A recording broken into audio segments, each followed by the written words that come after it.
Vous l'utilisez peut-être dans votre routine au quotidien sous forme de poudre ou liquide.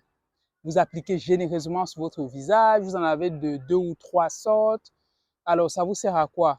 Certains diront masquer les imperfections, d'autres diront s'embellir la peau, le visage.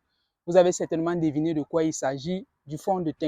Aujourd'hui, on va s'intéresser à ce produit que beaucoup parmi nous utilisons, hommes comme femmes, voilà, sur le plan esthétique ou autre.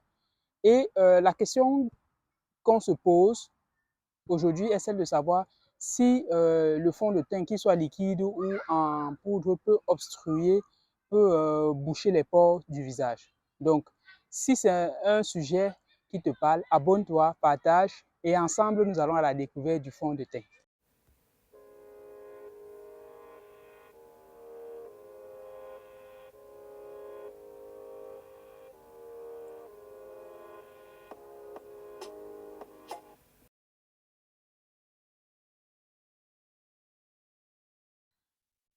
Ce serait bien sûr ironique de te dire que toi et moi sommes les pionniers à utiliser ou les pionniers à utiliser le fond de teint tel qu'on le connaît aujourd'hui. Pour savoir un petit peu les origines du fond de teint, remontons à l'Antiquité. Oui, bon, à l'Antiquité.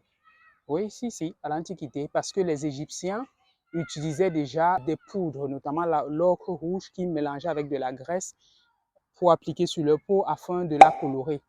Et les Romains utilisaient soit de la craie blanche, soit du plomb, bien que ce soit nocif pour la santé, pour blanchir leur peau. Alors, le fond de teint tel qu'on le connaît aujourd'hui paraît au début du XXe siècle. Il se trouve que le maquillage classique qu'on appliquait à cette époque-là, vous savez que c'est une époque où le cinéma prend de l'ampleur, notamment à Hollywood. Donc, le maquillage classique qu'on utilisait ne tenait pas longtemps ou bien sur les feux des projecteurs, sous les feux des caméras. Et aussi, on remarquait que ça craquelait, donc ça faisait des petites fissures. Et à l'image, ce n'était pas esthétiquement agréable à regarder. Donc, ce qui fait qu'il y a un monsieur du nom de Maximilien Factorowicz, j'espère avoir bien prononcé son nom. Donc, c'est ce monsieur-là que vous connaissez certainement aujourd'hui sous le nom de Max Factor qui a identifié donc ce problème-là et s'est dit, bah tiens, il serait intéressant de développer une poudre compacte qui va tenir aussi bien devant les lumières des projecteurs. Et c'est comme ça qu'en travaillant dans ses studios et ses laboratoires, il a développé et mis au point une poudre qu'on appelait Flexible Grease Paint. Donc, c'est le tout premier fond de teint qui a été utilisé d'abord dans le cinéma pour voilà, pallier au problème dont je vous ai parlé précédemment. Et il s'est rendu compte que voilà, c'était plutôt quelque chose d'assez intéressant puisqu'ils ont remarqué justement que l'effet lumineux agréable, même le rendu visuel aussi était beaucoup plus agréable. Et de fil en aiguille, c'est en 1914 exactement que le premier fond de teint, à peu près ce qu'on connaît aujourd'hui, a été donc mis au, au point et commercialisé. C'était beaucoup plus dans le cadre du cinéma. Et au début des années 1930 et 1940, il y a eu donc cette évolution-là et le fond de teint s'est démocratisé et on le connaît tel qu'on l'a depuis ces années-là et l'évolution que ce produit a jusqu'à aujourd'hui. Alors, ce qui nous intéresse ici, c'est de savoir est-ce que ce produit est sans conséquence pour la santé. Beaucoup de personnes l'utilisent au quotidien pour améliorer leur apparence, justement pour se sentir bien dans leur peau. Mais est-ce que c'est sans conséquence? Alors, pour le savoir, eh bien, on a essayé de, voilà, de chercher, d'essayer de comprendre qu'est-ce qu'il y a déjà dans ce produit et est-ce que parmi les ingrédients que composent la plupart de ces fonds de teint qui sont commercialisables sur le marché, quelle que soit la marque, hein, est-ce qu'il n'y a pas de risque zéro? Donc, pour répondre à cette question, ou essayer d'apporter une réponse à cette question, nous avons pu nous intéresser aux fonds de teint. Voilà. Donc ici, en l'occurrence, les fonds de teint les plus utilisés.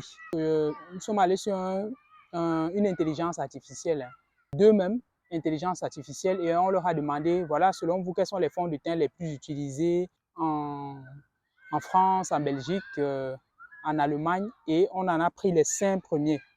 Alors, une fois qu'on a pris les 5 premiers fonds de teint, on a regardé à l'intérieur de chaque fond de teint. Quand je dis regarder à l'intérieur de chaque fond de teint, c'est pour dire qu'on s'est intéressé aux composants de ces fonds de teint-là.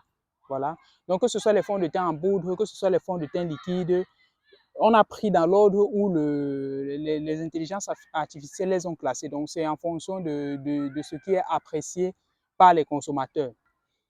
Donc, une fois qu'on a eu ça, on a regardé de près les ingrédients et on s'est rendu compte que même ceux qui sont dits de haut de gamme, voilà, contiennent des ingrédients qui peuvent ou qui sont nocifs pour la santé.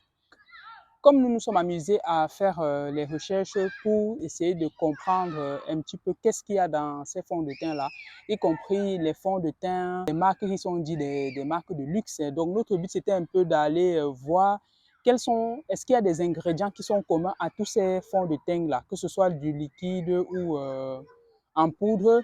Et donc ce que les outils intelligence artificielle nous ont sortis en termes d'ingrédients, autant pour moi, on s'est rendu compte qu'il y en a des ingrédients qui sont vraiment similaires dans les 5 produits, que ce soit le produit de plus high en termes de luxe et le moins high, si je peux le dire comme ça. En fait. Que ce soit l'échelle de 1 à 5, le top produit comme le produit du bas de la liste, en fait, ils ont quasiment les mêmes ingrédients.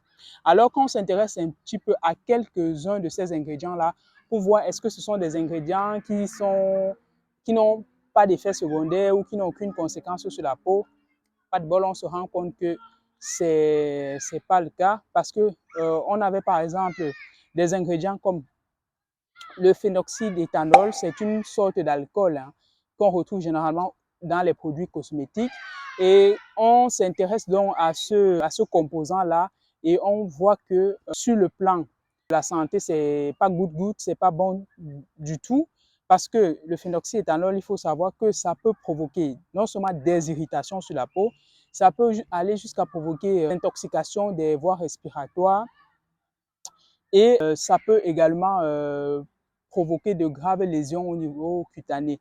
Donc, vous imaginez un produit comme ça, certes, on va vous dire, bon, c'est dosé de façon à ce que voilà, ça ne puisse pas causer de problème, mais allez-y savoir si quand vous avez des problèmes de peau, si ce ne sont pas ce type de produits-là, puisque ce n'est pas le seul des produits assez toxiques, il y en a d'autres à l'intérieur. Vous avez par exemple un comme le dioxyde de titane, et vous connaissez donc le fameux E171 dans l'alimentation, qui a généralement pour effet de donner de l'éclat, de la brillance au produit.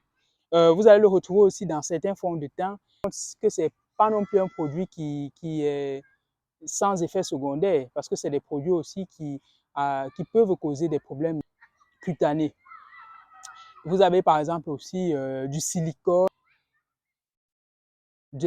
qui sont des sortes de solvants ou des colorants. Donc on se dit, bah, le fond de teint n'est pas sans risque en fait.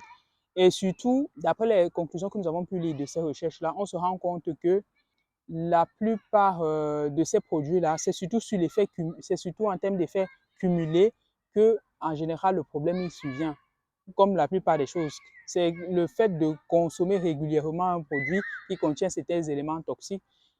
À la longue, ça fait en sorte que vous développez des allergies. Il y a toujours des alternatives à ces produits-là, ou plutôt à ces ingrédients présents dans ces produits, parce que vous pouvez trouver des fonds de teint, mais qui ne contiennent pas, par exemple, du phénoxyde d'éthanol, ou qui ne contiennent pas des colorants chimiques ou des conservateurs qui peuvent agresser votre peau ou bien vous causer même des problèmes respiratoires.